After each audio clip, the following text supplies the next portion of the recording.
है, हम मान लेते हैं कि बाबा साहब ने जो संविधान का ड्राफ्ट किया था उसके अनुसार ये सारी समानताएं मिली, मगर उस समानता को मिटाने का आप काम कर रहे हो। उस समानता के लिए आप मिटाने के लिए आपका पूरा संगठन लगा हुआ है, और वो आज नहीं लगा है, पूरा काल से जो आप ऐतिहासिक काल बोलते हैं उससे भी आप उसमें लगे हुए थे। और आज आप बोल रहे हैं कि सामाजिक स्वतंत्रता के बिना, तो सामाजिक स्वतंत्रता के लिए आप भाषणों के सिवा और क्या करते हो, लेक्चर देने के सिवा और क्या करते हो?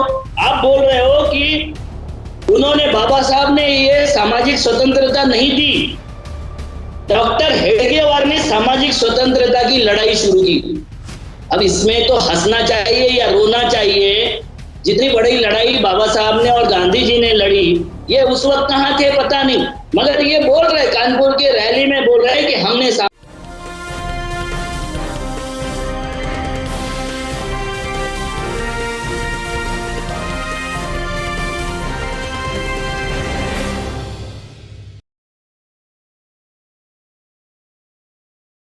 हेलो, नमस्कार, आदाब, सत श्री अकाल और अस्सलाम वालेकुम। मैं हूं मोहम्मद अहमद काज़मी, लेकर आया हूं आपका पसंदीदा कार्यक्रम आपके रूबरू। इस कार्यक्रम में हम आपको कुछ जानकार लोगों से मिलवाते हैं और कुछ अहम खबरों के बारे में चर्चा करते हैं। इस वक्त दशहरा से लेकर के अब तक मोहन भागवत जी जो आरएसएस के प्रमुख हैं, उन्होंने एक से ज्यादा तकरीरें की हैं। उसमें एक बात जो सामने उभर करके आ रही है, वो ऐसा लग रहा है कि वो जो मनुस्मृति जिसकी चर्चा अब से पहले बहुत बार होती रही है, उसमें या तो कहीं पछतावे की बात है या कोई एक टैक्टिकल मूव है। क्योंकि नागपुर में उन्होंने एक बात कही थी कि हमें अपनी मंजिल पर नजर रखनी चाहिए, बीच में अगर पहाड़ हो यानी रुकावटें हो तो अपना रास्ता बदल करके अपने मकसद तक पहुंचने की कोशिश करनी चाहिए। ये क्या कुछ है, इस पर बात करेंगे। खास तौर पे मैं आपको बता दूं, आगे बढ़ने से पहले, आज मंडे है और हर मंडे को हम अविनाश काकड़े जी से बात करते हैं, जो नागपुर में रहते हैं और किसान सेवा संघ के अध्यक्ष हैं, गांधीवादी विचारधारा के मानने वाले हैं, उस पर बहुत ही बेबाक अंदाज में बोलते हैं। इसके अलावा जो हम और इश्यूज पर बात करेंगे अविनाश जी से, वो महाराष्ट्र में जो शिवसेना का बंटवारा हो रहा है, उसमें अब चुनाव चिन्ह पर एक तरह का खींचातानी है। उस पर क्या कुछ होगा? चुनाव चिन्ह तो जाहिर है इलेक्शन कमीशन ही देता, और इलेक्शन कमीशन किस तरह से क्या कुछ काम कर रहा है वो हमारे आपके सबके सामने है, उस पर बात करेंगे। इसके अलावा सरकार ने एक आंकड़ा दिया है जिसमें बताया गया है कि इनकम टैक्स बहुत बढ़ रहा है, काफी हद तक एक तरह से अच्छे साइन दिखाने की कोशिश है, शायद अच्छे दिन आएंगे वाली बात फिर से कहने की कोशिश की जा रही है। अविनाश काकड़े जी, वेलकम है आपका। मीडिया स्टार वर्ल्ड को आपने समय दिया। आप ये बताइए, मोहन भागवत जी आपके शहर में होते हैं, आप नागपुर में हैं, आप ज्यादा अच्छे से जानते होंगे आरएसएस को, और आरएसएस के जो जो विचारक होते हैं, जो प्रचारक होते हैं, उनका काम करने का तरीका आप ज्यादा बेहतर जानते होंगे। ये जो अभी जो तकरीरें हुई हैं, एक नागपुर में हुई है, उसके बाद एक कानपुर में हुई है, क्या कुछ है? क्या कहना चाहती है आरएसएस, जिसके बारे में ये कहा जाता है कि वो सरकार के सर पर है, यानी सरकार चलाने वाले वही हैं, बीजेपी के तो मुखौटे हैं जो सामने काम कर रहे हैं। जी, आपने सही बात पूछा, सही समय पर सही बात हो रही है। देखो, इनके कथनी और करनी में फर्क है। जो बात गांधी जी ने 31 में शुरू की थी कि जाति व्यवस्था मिटाने की बात शुरू की थी, छुआछूत मिटाने की बात शुरू की थी। आपको पता होगा कि जो पुणे करार हुआ था, मालवीय के और आम्बेडकर जी के बीच में जो पुणे करार हुआ था, जिनकी सिग्नेचर हुई थी, गांधी जी के उपोषण के बाद हुआ था। उसके बाद में इस देश के कई राज्यों के मंदिर खुले हो गए थे, सवर्ण और दलितों की एक जगह खाने की व्यवस्था शुरू हो गई थी, मोर्चे निकलने लग गए थे, फेरियां निकलने लग गई थी। ये सामाजिक समीकरण था, सामाजिक एकता लाने का प्रयास कर रहा था।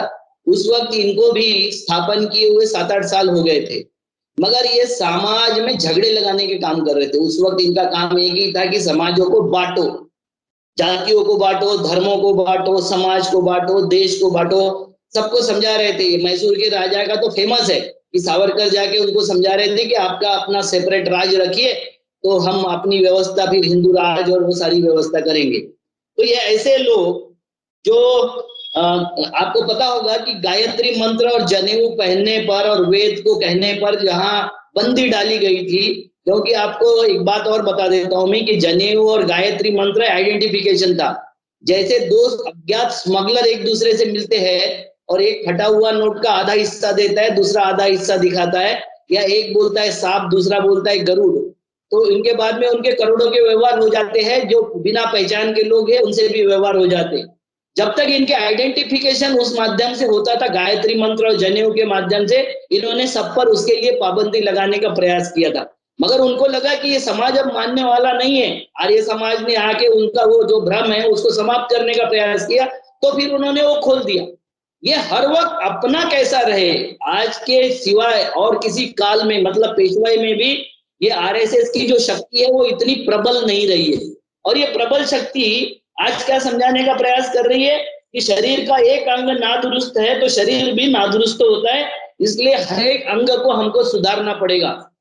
ये समझने के लिए आपको 97 साल लगे, 97 साल, और इसके पहले तो आप थे ही, मगर उस नाम से नहीं थे, आरएसएस के नाम से, अलग अलग नामों से आप आते रहे। तो आपको ये समझने में आरएसएस को भी 97 ईयर लगे। ये दुर्भाग्य है, स्लो मोशन है या षड्यंत्र है, इसको समाज अच्छी तरीके से समझता है। ये षड्यंत्र है।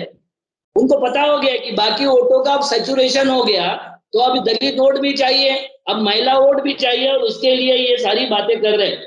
वाल्मीकि रामायण के कारण जो मानव पशु मानव बनने वाला था, उसको देव मानव बनाने के लिए हमने रामायण ने आगे बढ़ाया। ये वाल्मीकि का चमत्कार है, ये इनको अब समझ में आया। वाल्मीकि रामायण कब लिखा गया था, इनको समझ में कब आया? इनको समझ में आया कि अभी ये बोलनी, कथनी और करनी के फर्क में वो समझा रहे हैं। इसको गंभीरता से समझने की जरूरत है।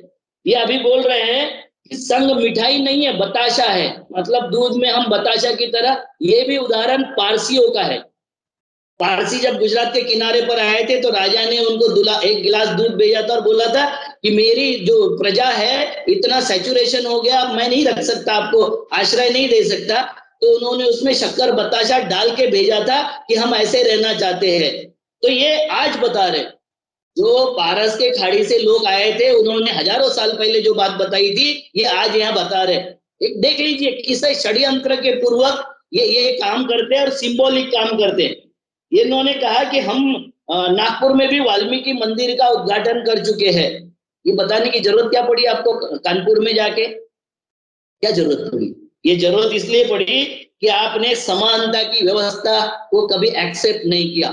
आपने गैर समान सारा, गैर बराबरी और गैर बराबरी से स्थापित राज्य को आप एक्सेप्ट करते हो।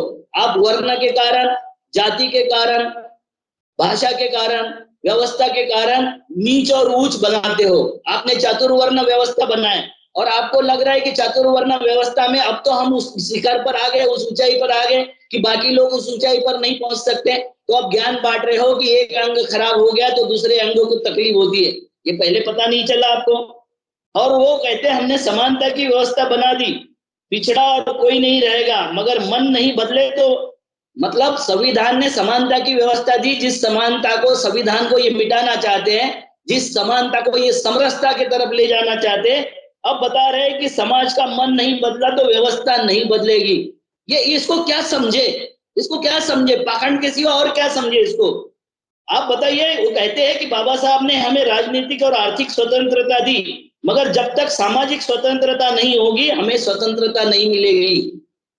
अब संविधान ने दी, बाबा साहब ने दी, कांग्रेस ने दी, इसके ऊपर विवाद हो सकता है, मगर ठीक है, हम मान लेते हैं कि बाबा साहब ने जो संविधान का ड्राफ्ट किया था उसके अनुसार ये सारी समानताएं मिली। मगर उस समानता को मिटाने का आप काम कर रहे हो।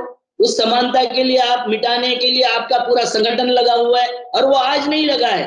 पूरा काल से, जो आप ऐतिहासिक काल बोलते हैं, उससे भी आप उसमें लगे हुए थे।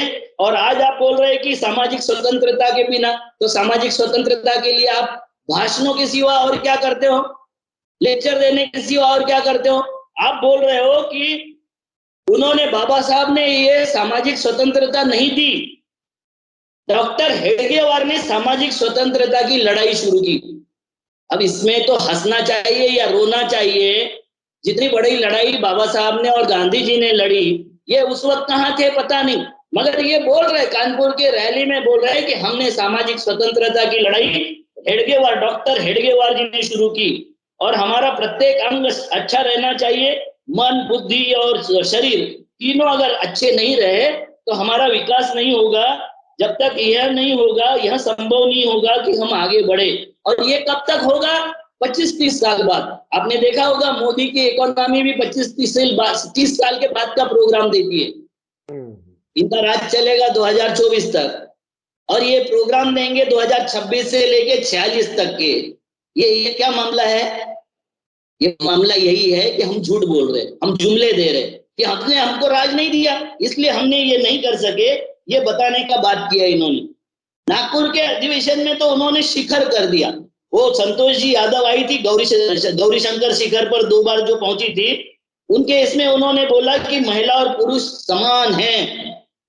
जो बोल रहे थे कि महिला के शिक्षित होने के कारण समाज टूट रहा है, परिवार टूट रहा है। महिला शिक्षित होने से घमंडी हो जाती है, महिला शिक्षित होने से परिवार में डिस्टर्बेंस पैदा हो जाता है। महिलाओं को बच्चे पैदा करना चाहिए और सशक्त बच्चे, संस्कारी बच्चे आरएसएस को देना चाहिए। ये बोलने वाला संघ अभी ये बताने का प्रयास कर रहा है, क्योंकि उनको ये पता हो गया कि महिलाएं ज्यादा अभी जागरूक हो गई है, महिलाएं कर्मकांड छोड़ रही है, महिलाएं अभी ध्यान दे रही है। तो इन्होंने एक सर्वे करवाया पिछले वक्त 2-3 साल पहले, निर्मला सीतारमन ने उस सर्वे को आगे रखा था कि सन्यासियों से लेके उद्योगपतियों तक कितनी महिलाएं हैं। और इनको जब पता चला कि बहुत सारी महिलाएं अब जागरूक हो गई है, अब पुरुष के कंधे से कंधे मिलाकर काम करने लग गई है और देश के और समाज के विकास में उनका योगदान हो गया, तो तुरंत उन्होंने पलटी मारी। ये 2 मुँहे सांप वाला जो काम करते हैं ना, इससे समाज भ्रमित कर देते हैं। ये सारे स्टेटमेंट इनको समाज के भ्रमित करने वाले स्टेटमेंट है। वो बोलते हैं कि हमने महिलाओं को पूजा गृहों में बंद कर दिया या घरों में बंद करके उनको बंदिस्त बनाया। ये मातृकुल पद्धति का, मातृशक्ति का नमन करने वाला देश है। जिस देश में हम नवरात्रि अभी मनाएं, वो नवरात्रि हम दादी, नानी, माँ, मौसी, बुआ, फूफी, बहू, बेटी, पत्नी, इनको नमन करके मनाते, इनका सम्मान करने के लिए मनाते। इन्होंने इनकी मूर्ति बना के उनकी पूजा कर दिए और महिलाओं को निषिद्ध कर दिया। महिलाओं को ये बता दिया कि महिलाओं को कोई अधिकार नहीं है। जैसे महिलाओं को अधिकार अन्य धर्म नहीं देते, हम भी नहीं देते थे, और ये महिलाओं को अधिकार न देने वाले लोग आज बता रहे हैं कि महिला और पुरुष समानता आनी चाहिए। तो इसका स्वागत करता हूं, मगर मैं इससे जरा यानी ये महसूस करता हूं कि इनकी बोलने का क्या स्टाइल है, बोल क्या रहे और ये कर क्या रहे। ये करेंगे यही कि इनको जब तक वोट बैंक की राजनीति साधना है, जब तक ये महिलाओं की स्वतंत्रता की बात करेंगे, जब तक हिंदू को सबको समाहित करने की बात करेंगे, जब तक वो मुसलमानों के मस्जिद में भी जाएंगे, मौलवी के पास भी जाएंगे, मदरसों के में भी जाएंगे और सब जगह जाके ये बटोरने का प्रयास करेंगे कि हमारा 2024 कैसा ठीक होता है। एक तरफ आरएसएस बोलता है कि हम राजनीतिक संगठन नहीं है, हम राजनीति नहीं करते, और दूसरी तरफ इनका हर कदम राजनीतिक होता है, हर स्टेप इनका राजनीतिक होता है। तो ये पाखंडी लोगों का मैं समाज को आगाह करता हूं कि इसकी कथनी और करने में जो फर्क है उसको समझने का प्रयास करें। अच्छा, अविनाश काकड़े जी, एक बात बताइए कि ये जो बात कही गई कि जिस्म यानी कि जो अंग हैं शरीर के, उनमें से कोई भी कमजोर रहेगा तो मजबूत नहीं हो सकता देश। इस जिस्म का, इस शरीर का हिस्सा तो मुसलमान भी हैं, और अब से पहले जो धर्मनिरपेक्ष राजनीति करते रहे हैं उनका यही कहना रहा है कि हर समाज को तरक्की करनी है, तभी पूरा मुल्क, देश जो है वो तरक्की कर सकता है। जाहिर है उसमें मुसलमान भी हैं या और दूसरी माइनॉरिटीज भी हैं। ये सिर्फ अभी दलितों को ही अपने उस शरीर का हिस्सा बता रहे हैं या मुसलमानों को भी? क्योंकि मुसलमानों वाले मामले में कभी कभी ऐसा लगता है ऊपर जा रहे हैं नीचे जा रहे हैं। ये क्या है? चूंकि जो मुसलमान इनसे मिले हैं उनको मुसलमान भी अपना कोई नुमाइंदा नहीं मानते, और वो कोई बात ऐसी भी नहीं कह पाए अब तक जिसमें वो ये कह सके कि वो मुसलमानों के इश्यूज पर बाकायदा फेस टू फेस डिस्कस किया हो। वो सिर्फ मिल करके जाने पर ही खुश नजर आ रहे हैं। देखो, मुसलमान हो या दलित हो या ओबीसी हो, ये जल्दी भ्रमित होने वाला समाज है। ये भ्रमित हो जाता है तुरंत। जैसा मुसलमानों ने उनको राज ऋषि और राष्ट्रपिता बना दिया, मतलब आज के तारीख में तो मुसलमानों के 2 पिता हो गए। जिन्होंने ये घोषित किया उनके ऊपर मुसलमानों ने कितनी प्रतिक्रिया दी मुझे नहीं पता, देना चाहिए होता है कि नहीं, आप बताइए। प्रतिक्रिया देना चाहिए। राष्ट्रपिता महात्मा गांधी इस देश का, रोज पिता बदलने वाला मुसलमान नहीं है, मगर जिसने भी ये पिता बदलने का काम किया उसके ऊपर जो प्रतिक्रिया तीव्र आनी चाहिए थी वो नहीं आई। यही बात दलितों के बारे में, इनको किसी की जरूरत नहीं है, किसी को साथ में लाने की जरूरत नहीं, ये खाली जुगाड़ बनाते। जुगाड़ टेक्नोलॉजी है पूरी की पूरी। आरएसएस का मतलब है जुगाड़ टेक्नोलॉजी। और जुगाड़ किसके लिए? अपने वर्चस्व के लिए, अपने जाति वर्चस्व के लिए, अपने विचारों के वर्चस्व के लिए और अपने आर्थिक वर्चस्व के लिए। ये सारी जुगाड़ टेक्नोलॉजी है। इन्होंने भगवान का भी उपयोग, धर्म का भी उपयोग इन्होंने अपने धंधे के लिए किया है। तो ये अपने राजनीति का भी उपयोग धंधे के लिए करते हैं, ये जाति और धर्मों का उपयोग भी अपने धंधे के लिए करते हैं। ये जुगाड़ टेक्नोलॉजी है, इसको समग्रता से समझना पड़ेगा। हम अगर नहीं समझेंगे तो इनके भुलावे में आके फिर हमारी यानी भविष्य बर्बाद करने की तरफ हम बढ़ रहे हैं, ऐसा मैं सोचूंगा। अच्छा, जो अब तक मनुस्मृति की वजह से आरएसएस को सपोर्ट करते रहे हैं या मनुस्मृति की वजह से ही उसके साथ रहे हैं, अब जब ये दलितों को भी अपने जिस्म का हिस्सा, शरीर का हिस्सा बता रहे हैं, तो वो शरीर का हिस्सा अब मनुस्मृति के खिलाफ है या सियासत है? अच्छा, मुझे ये बताइए कि रामनाथ कोविंद दलित थे और मुर्मू जी जो है वो आदिवासी है, ये बताने का काम किसने किया? आरएसएस ने किया ना। ये बता के क्या समझाना चाहते थे वो समाज को कि इनकी कोई औकात नहीं थी दोनों की, ये हमने बनाया इसलिए बन गए ये दलित और आदिवासी दोनों राष्ट्रपति। अब बताइए कि उसने बड़े पद के भी आदमी को हम ये बताते कि ये इस जाति का है, और आप पूछ रहे मुझे कि भैया ये क्या क्या तरीका है? आप बताइए, ये मंदिर में जब प्रवेश के लिए मनाही किया था, कोविंद जी को पहले तो जाना नहीं चाहिए था। कोविंद जी ने बाहर बैठ के वहां की व्यवस्था बदलनी चाहिए थी, पुलिस से उनको पकड़वा के पिटवाना चाहिए था।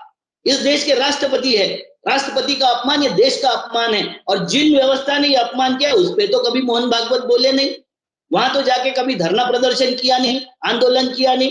बाबा साहब आंबेडकर का नाम लेते हो आप, गांधी का नाम लेते हो, गांधी ने ऐसे ही बैठ के ज्ञान दिया क्या कि जाके आंदोलन किया? महाड़ का सत्याग्रह किया होगा या कालाराम मंदिर का आंदोलन किया होगा या महात्मा गांधी के आंदोलन होंगे, हरिजन आंदोलन, उसमें उन्होंने प्रत्यक्ष जाके आंदोलन किया और उस व्यवस्था को सुधारने का काम किया। ये खाली ज्ञान बांटते, ये कुछ सुधारना नहीं चाहते हैं। इनका मंशा नहीं है सुधारने की, इनकी मंशा है कि फिर से जैसा ये नागपुर के उन्होंने बोला था कि हमको लोक संख्या का नियंत्रण करना पड़ेगा। इनको पता ही नहीं है दुनिया में कि लोक संख्या गिर रही है बुरी तरीके से। सारे विकसित देशों की लोक संख्या 2% से कम हो रही है। 1.51% तक कई देशों की लोक संख्या आई, मतलब 20 लोगों के पीछे 10 महिला 10 पुरुष के पीछे बच्चे पैदा हो रहे हैं, 10 जो कि होना चाहिए 22। हमारे देश में भी 22 से 23 बच्चे पैदा हो रहे हैं और ये अभी लोक संख्या का राग अलाप रहे, क्योंकि इनको बैलेंस बनाना है। इनको ये नहीं बताना है। ये क्यों नहीं बताते कि वैक्सीनेशन जो हुआ था जिससे बच्चे नपुंसक हो जाएंगे, बच्चे मर रहे हैं, और उसमें हिंदुओं का वैक्सीनेशन 90% हो गया, मुस्लिमों का 60% हो गया, तो नेचुरली अभी जनसंख्या मुस्लिमों की बढ़ेगी और इनके हिंदू का जो एजेंडा था उसके कारण बढ़ेगी। ये बताने के उन्होंने हिम्मत नहीं है। हिम्मत दिखाना चाहिए मोहन भागवत जी को कि भाई हमारे वैक्सीनेशन कार्यक्रम के कारण हमारे हिंदू के बच्चे नपुंसक हो गए हैं और मुस्लिम जनसंख्या अब हमारे करनी के कारण बढ़ेगी। ये बताने की हिम्मत दिखाए भागवत जी। तो अभी आप देश को क्या बताना चाहते हैं? मतलब बहुत ही सीधा मैं सवाल कर रहा हूं कि 2024 की तैयारी जिस तरह से बीजेपी आरएसएस कर रही है, क्या वो कामयाब हो पाएगी या कहीं कोई ये जो भारत जोड़ो यात्रा चल रही है इसका कहीं अपोजिशन को इकट्ठा करने का कोई रास्ता बनेगा? क्या आप क्या देख रहे हैं अभी अब जो हालात बन रहे हैं? देखो, जिस तरीके से आपका चैनल और आपके जैसे अनेकों चैनल हमारे जैसे लोगों को बुला के, शम्स इस्लाम जी और बाकी सब लोग आप जिनको बुलाते हो, वो जो बताते हैं कि हम सबको इकट्ठा होने चाहिए कारणों के कारण, क्वाज के लिए और मुद्दों पर। ये मुद्दों पर इकट्ठा अगर नहीं होंगे तो ये फिर से ये बरगलाने में और मूर्ख बनाने में कामयाब हो जाएंगे। हर तरीके से मूर्ख बनाने का कार्यक्रम है। राहुल जी की यात्रा बढ़ रही है, उसमें हिंदू, मुस्लिम, सिख, ईसाई सब शामिल हो रहे हैं, और ये शामिल होने का सिंबॉलिक भी क्यों ना हो, मगर वो मैसेज जा रहा है कि ये इस तरीके से शामिल नहीं किए तो भारत टूटेगा। ये जो मैसेज उस यात्रा से मिल रहा है उसका ये छंछनाहट है, इसकी ये फड़फड़ाहट है। ये इनको लग रहा है कि कहीं वो सफल ना हो जाए।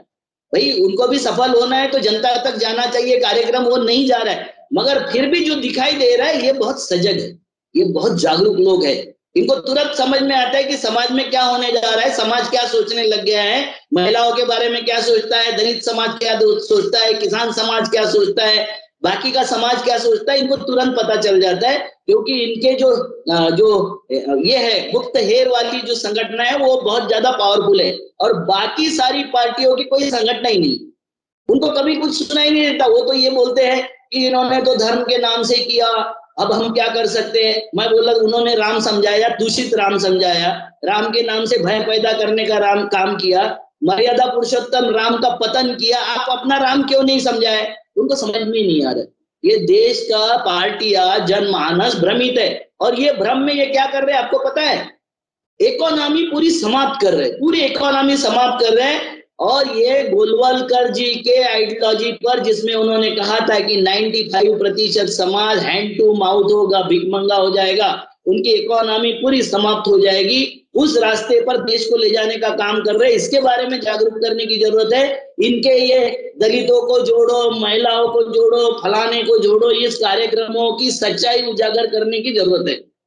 अच्छा, ये क्या खेल है, ये इनकम टैक्स बढ़ा है, आप तो कह रहे हैं इकोनॉमी बिल्कुल गिर रही है, और सरकार कह रही है कि इनकम हो रही है, साहब बिल्कुल जम के हो रही है और तरक्की हो रही है। तो उसे आप कैसे किस तरह से आप देख रहे हैं?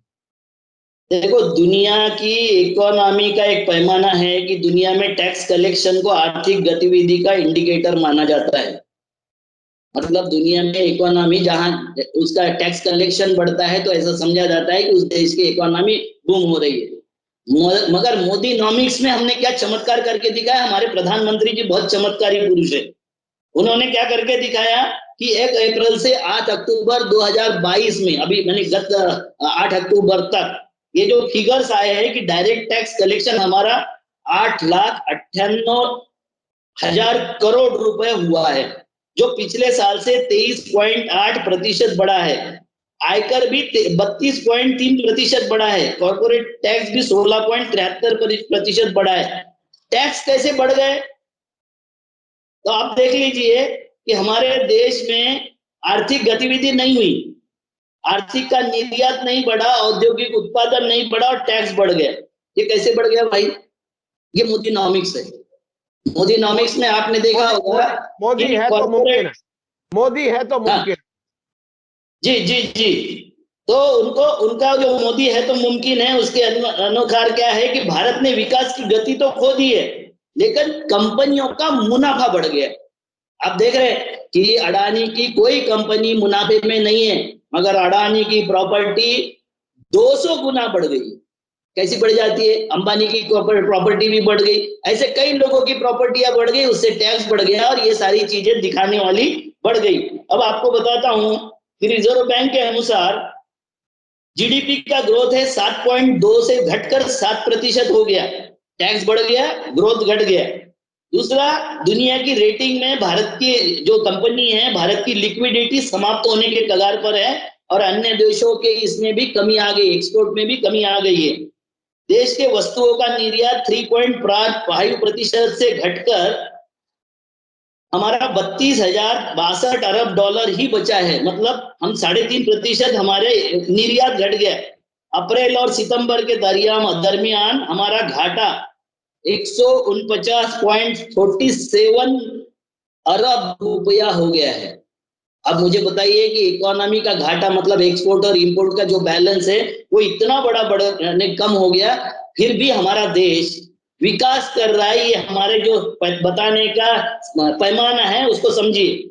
हमारे देश के 8 प्रमुख कोर सेक्टर जो है उसमें उद्योगों की रफ्तार मात्र 3.3% है। मतलब उद्योग बढ़ नहीं रहे, उत्पादन बढ़ नहीं रहा, एक्सपोर्ट बढ़ नहीं रहा, कुछ भी बढ़ नहीं रहा, मगर मुनाफा बढ़ रहा है। कैसे बढ़ रहा है भाई? ये मोदीनॉमिक्स है, ये मोदी साहब ही जाने हैं। पूरी दुनिया नहीं जानती, मगर मोदी साहब जानते हैं कि ये कैसे बढ़ रहा है, और बढ़ रहा है जरूर, क्योंकि इकोनॉमिकल इम्बैलेंस हो रहा है। जिनकी संपत्तियां बढ़ रही है और दिन दुना रात चौगुनी बढ़ रही है, और बाकी के लोग भिखारी के स्तर पर जीने के लिए मजबूर हो गए। ये बिल्कुल उसी तरह से है जिस तरह से बहुत सी चीजें सरकारी बेची जा रही है। जैसे हमने एयर इंडिया को देखा कि बंबई की जो एक इमारत है उसका भी पैसा नहीं लिया गया, और दुनिया भर में उड़ते हुए जहाज भी बेच दिए, और दुनिया भर की जो प्रॉपर्टीज है इतने कम पैसे में बेचे, और उससे उनकी इकोनॉमी बढ़ेगी, जाहिर है, जो चहीते लोग हैं। अच्छा, अब आप चूंकि महाराष्ट्र से हैं, महाराष्ट्र में ये शिवसेना वाला झगड़ा बढ़ रहा है जब से ये नई सरकार बनी है, ईडी सरकार एक नाथ शिंदे जी की। उसके बाद अब क्या वाकई शिवसेना उद्धव ठाकरे के साथ जो जुड़ी हुई एक पहचान थी, क्या वो पहचान खो देंगे? क्या होगा? दिल्ली की सरकार कहां तक उसे पहुंचाएगी, क्या है? देखो, कपिल सिब्बल जी ने एक स्टेटमेंट दिया उसके ऊपर कि चुनाव आयोग ने अपनी लोकप्रियता भी सील कर लिया और इस देश का लोकतंत्र भी सील कर दिया। मराठी में बोलते गोठवली, गोठवली मतलब उसको फ्रीज कर दिया, ये सारा फ्रीज कर दिया। आपने देखा होगा कि 2 रैलियां हुई थी विजयादशमी के दिन, एक शिंदे सरकार की हुई थी, जो भाजपाई सेना है उसकी हुई थी, और एक ठाकरे सेना की हुई थी।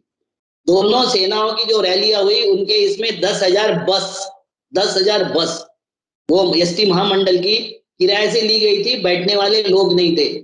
दूसरे प्रांतों से लोग लाए गए थे, जो लोग लाए थे वो कहाँ जा रहे उनको पता नहीं था, ऐसे लोग लाए गए थे। और उद्धव ठाकरे जी ने कोई व्यवस्था नहीं की थी, फिर भी उनके इसमें जो लोग आए थे, वो कहते हैं फिगर्स कि 3 लाख से ज्यादा लोग उनके इसमें थे। अब ये 3 लाख से ज्यादा लोग हैं तो भयकंपित हो गए। उनको लगा कि अगर शिवसेना का धनुष्य अगर नहीं सील किया और ये शिवसेना का नाम नहीं सील किया तो हमारे लिए खतरा होगा। तो आप बताइए कि जो जो कुछ है, मतलब चुनाव आयोग होगा, एजी का डिपार्टमेंट होगा, सुप्रीम कोर्ट होगा, ये जितनी संवैधानिक व्यवस्था है उसको जिस तरीके से ये यूज कर रहे हैं, मैं यूज कर रहे इसलिए बोल रहा हूँ कि जिस दिन सुप्रीम कोर्ट ने बोला कि अब इसका निर्णय वो लेंगे, कौन लेंगे? चुनाव आयोग लेगा, तो हमारे यहाँ पेड़े बटे थे।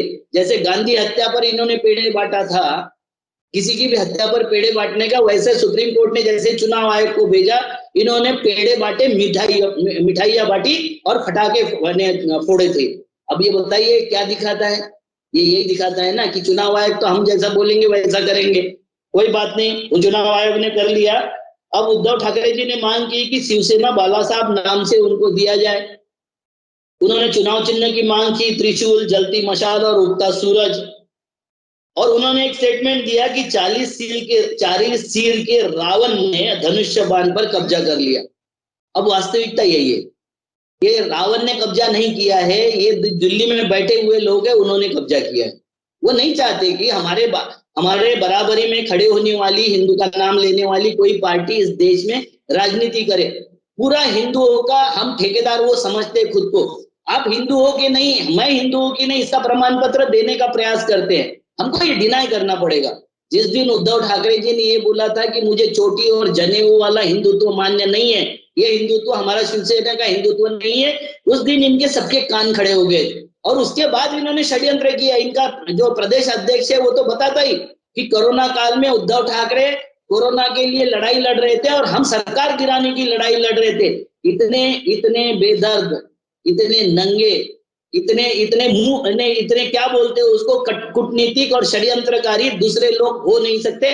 ये आरएसएस की पैदाइश हो सकती है।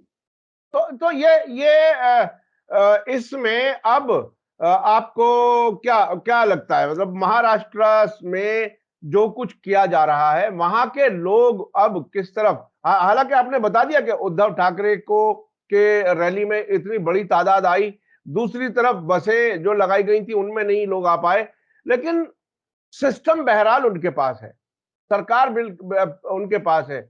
और जैसा कि आपने बताया कि पेड़े बांटे गए, मिठाई बांटी गई, ये समझ के अब तो इलेक्शन कमीशन हमारा काम करेगा, और उसने कर भी दिया। तो ऐसी हालत में फिर बात वहीं आ जाती है कि ताकत का इस्तेमाल करने वाले लोग ताकत का इस्तेमाल करें, आम आदमी कहां चला जाए, क्या करे आखिर? आम आदमी के लिए क्या रास्ता है? देखो, जनशक्ति के सामने कोई धन शक्ति और उसकी सरकार प्रशासन की शक्ति नहीं चलती। आपको पता होगा कि एक संगठन ही सरकार बना सकता है, कोई सरकार संगठन नहीं बना सकती। ये निर्विवाद सत्य है, इस देश का भी सत्य है और ये दुनिया का सत्य है। तो हमको संगठित होने की जरूरत है, हमको हमारे मुद्दों पर संगठित होने की जरूरत है। जैसे ही आप अपने मुद्दों पर आते, रोटी कपड़ा मकान महंगाई रोजगार पर आते हो, इनके पास में इसके जवाब नहीं है। और जब जो जवाब नहीं होते, निरुत्तर हो जाते हैं, तो वो फिर जैसा आपने देखा होगा कि अभी द्वारका जो बेट द्वारका है, वहां उन्होंने 3,000 पुलिस खड़ा करके और वहां के दरगाह और मस्जिद तोड़ने का जो पिछले अभी 2-3 दिन पहले ही उन्होंने काम किया, वो किस लिए किया? क्योंकि मोदी जी ने एक भाषण दिया। भाषण में क्या कहा कि गुजरात के पास में देश का सबसे बड़ा समुद्र किनारा है, और वो इतना बड़ा समुद्र किनारा होने के बाद भी यहाँ विकास नहीं हुआ। 8 साल तुम्हारा केंद्र में शासन है, उसके पहले भी अटल बिहारी जी का शासन था। 25 साल से तुम्हारा शासन वहीं पर है, जिस गुजरात की आप बात कर रहे हो, रोना रो रहे हो। और ऐसे दोनों जगह शासन होने के बाद विकास के लिए कितना समय लगता है? आपके हाथ में शासन आया तो आपने वेंकैया नायडू के दामाद को 42,000 हेक्टर जमीन 1 रुपए मूल्य पर दे दी, 99 साल की लीज पर। उसी तरीके से आपने अडानी को सारे पोर्ट दे दिए, जिस पोर्ट से ड्रग की स्मगलिंग चल रही है। विकास की बात कर रहे हैं आप? आपका तो विकास हो गया, जय शाह का विकास हो गया, अमित शाह का विकास हो गया, मोदी परिवार का विकास हो गया, और कौन सी विकास की बात कर रहे हो? ये विकास तो अभी चुनाव में समझ में आ जाएगा, गुजरात चुनाव में, कि कितना विकास किया आपने। मोदी जी जब रो रहे थे तो लोग नहीं सुनने को तैयार थे। मोदी जी जब बोल रहे थे कि इतना बड़ा समुद्र किनारा है, विकास नहीं हुआ, ये नहीं हुआ, तो फिर उन्होंने मस्जिद तोड़ने का, दरगाह तोड़ने का, बेट दरगाह को, बेट द्वारका को मुक्त करने का जो षड्यंत्र चला, ये हिंदू मुसलमान है। ये 97 साल से हिंदू मुसलमान के सिवाय इनके पास में कोई दूसरा काम नहीं है, कोई दूसरा काम करने की इनकी कुवत नहीं है, इनकी बुद्धि नहीं है। इनको इस तरीके से कामों से हमको नंगा करना पड़ेगा, आगे लाना पड़ेगा कि इनके जो काम है वो इस तरीके से काम है। ये देश विकास के कोई काम नहीं, देश विघातक कार्यों में ये लिप्त है। इनका यशवंत सिंधे, आपने इतना बड़ा इंटरव्यू किया था शमशुद्दीन का, तो उन्होंने बता दिया यशवंत सिंधे ने कि हर विस्फोट में, हर बम बनाने में, हर आतंकवादी घटना में उनका कैसा सहभाग रहा है। तो पीएफआई पर बैन करते वक्त किसी ने बोल दिया कि आरएसएस पर भी बैन होना चाहिए, तो ऐसे तुनक पड़े थे जैसे ये बहुत बड़े राष्ट्रभक्त हैं। इनके संगठन को अमेरिका ने 60 संगठनों को बैन कर दिया है, 60 संगठन बैन हुए अमेरिका में, ये हिंदुत्ववादी और आरएसएस से संलग्न 60 संगठन। क्यों होंगे? इसका जवाब इनके पास नहीं है, ये जवाब दे भी नहीं सकते। तो मैं यही बोलता हूं कि हमको सजग रहना पड़ेगा, हमारे मुद्दों पर हमको बात करना पड़ेगा। जैसे जैसे हमारे मुद्दों की बात बढ़ेगी, वैसे वैसे उनके कपड़े उतरते जाएंगे और ये पूरे देश के सामने, दुनिया के सामने नंगे होते जाएंगे। बहुत बहुत शुक्रिया अविनाश काकड़े जी। आपने बहुत ही कुछ बातें बहुत ही अहम रखी हैं। उसमें खास तौर पर आपने बताया कि ये मोहन भागवत जी जो है वो धोखा दे रहे हैं, अपना रास्ता कभी कभी दूसरी चीजें कहने की जो कोशिश कर रहे हैं। महिलाओं को, दलितों को, सबको, सबकी वोट चाहिए, इसलिए इस तरह के अपने बयान में तब्दीलियां ला रहे हैं। इसके अलावा आपने ये भी बताया कि असल बात यह है कि लोगों को, दलितों को, ये सारे माइनॉरिटीज लोग को, उनके भोजन में अचार है, जी जी, अब ये ये सारे लोग उनके भोजन में अचार है। जी जी जी, और सभी को संगठित हो करके ही इस नजरिए का सामना किया जा सकता है और मुद्दों पर बात करनी चाहिए। ये जब भी मुद्दों की बात होगी तभी वो मस्जिद, दरगाह, मदरसे ये सब चलाना शुरू कर देते हैं। और अब तो पूरा देश, मैं समझता हूं, थक चुका है इस नफरत की राजनीति से। अब उससे बाहर आने के लिए सिर्फ और सिर्फ हमें अपने मुद्दों पर बात करनी चाहिए। मुद्दे क्या हैं? क्या हमें बच्चों को शिक्षा मिल रही है ठीक से? क्या स्वास्थ्य के लिए हमारे काम हो रहे हैं? क्या किसान सुकून से है? क्या जवान को नौकरी मिल रही है? इन सारी चीजों पर, खासतौर पर महंगाई जिस तरह से बढ़ रही है, और महंगाई बढ़ाने वाले उन्हीं के लोग हैं, कारोबारी लोग उन्हीं के हैं। और जिस तरह से बताया जा रहा है कि नजरिया यह है कि 95% लोगों को बिल्कुल भूखा कर दिया जाए और 5% लोगों के हाथ में सब कुछ जाए। अब तक हम देख चुके कि दो ने बेचा, दो ने खरीदा, उसका नतीजा क्या कुछ है ये हमारे आपके सबके सामने है। बहरहाल संगठित होने की जरूरत है, मुद्दों पर बात करने की जरूरत है, नफरत से बचने की जरूरत है। बहुत बहुत शुक्रिया अविनाश काकड़े जी, आपने हमें समय दिया। मैं अपने दर्शकों को बता दूं कि बहुत ही पाबंदी से अविनाश काकड़े जी हर सोमवार को हमारे साथ होते हैं और आप उनका चैनल देख सकते हैं। उनका चैनल है, उसे आप सब्सक्राइब करें और ज्यादा उनकी बातें सुनने समझने के लिए उस पर आपको और बहुत से वीडियो देखने को मिलेंगे। बहुत बहुत शुक्रिया। इसी के साथ मुझे दीजिए इजाजत। धन्यवाद, शुक्रिया। जय भारत, जय। मीडिया स्टार वर्ल्ड के और वीडियो देखने के लिए हमारे चैनल को सब्सक्राइब करें और सीधे नोटिफिकेशन पाने के लिए बेल आइकन दबाएं। और अगर हमारी खबर सच्ची और अच्छी लगे तो अपने व्हाट्सएप, इंस्टाग्राम, फेसबुक और ट्विटर अकाउंट पर जरूर शेयर करें।